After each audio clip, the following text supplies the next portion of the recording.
मासीमागम सणाच्या निमित्ताने मी मासीमागम साठी जमा झालेल्या बैल मालकांचं आणि बैल पकडणाऱ्यांचं स्वागत करतो। जे आयुष्य तुम्ही जगला आहात ते फक्त एक स्वप्न आहे, पण एक गोष्ट जी कायमसाठी राहील ती म्हणजे नाव। नावासाठीच कित्येक पिढ्यांमध्ये युद्ध झाली। जोवर मी जिवंत आहे बैल माझ्याच नावाने जोडला जाईल। पांडीने बैलाला वैयक्तिक वैर म्हणून पकडलं नाही, गावाच्या इब्रतीसाठी पकडलं। हा दरवर्षी बिनविरोध निवडून येतो, अगदी जंगलाच्या राजाप्रमाणे। पण प्रत्येक राजाचा शेवट होतो आणि प्रत्येक शेवट नव्या सुरुवातीकडे घेऊन जातो।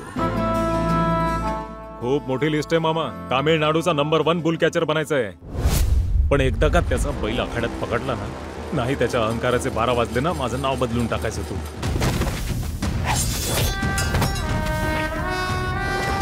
चुकतोयस तू, हे कधीच संपणार नाहीये। परिस्थिती हाताबाहेर गेली आहे। प्रत्येकाला माहितीये या वादाचा आरंभ कसा झाला, पण कुणालाच कळलं नाही पाहिजे की याचा अंत कसा होणार। जर तुझ्या घरात कोणी मर्द असेल, माझ्या बैलाला पकडून दाखवावं, तर बैल तुझा। तुझ्या बैलाला आता परत आणण्याची माझी जबाबदारी आहे। तुला वाटतं तू हे करू शकतोस? उडायला भीतो तो आखाड्यात येत नाही कधी।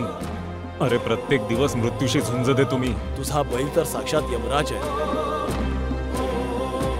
ज्या कुठल्या गावात त्यांचा बैल भाग घेईल त्याला सोडू नका।